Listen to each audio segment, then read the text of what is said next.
So I'll jump to the next question. So kind of what determines the cost of an Amazon seller account? Shai, maybe you can. So when you're speaking about evaluating the actual Amazon account and not as a business, then there are multiple factors that you need to take into consideration.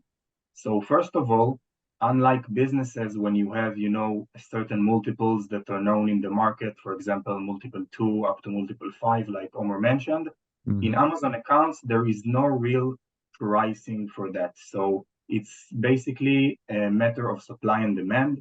Sometimes there is more demand in the market for accounts, and sometimes there are many accounts for sale and not a lot of demand. So the price is determined, first of all, by that.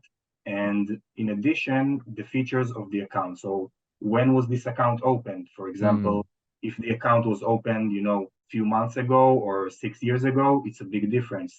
And for example, the sales volume, accounts that sold a lot compared to accounts that had very little sales, it is a very big difference. And we, of course, prefer to sell the accounts with more sales and more history. Mm. And you also have the seller feedbacks for the store itself and the score, which is also very important, the account health. And one very important thing that not a lot of people know is the ability of the account to sell other ASINs and brands. Some accounts can list big brands and some accounts are not able to. And if you're Mhm. someone who's looking to sell this certain brand, then you will look for an account that is suitable for you. So this is also important.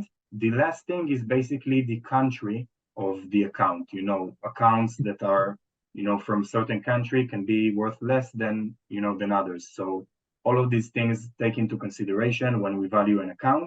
Basically, the value of an account can be anywhere from a few $100s up to thousands and dollars and more, depending on all these details.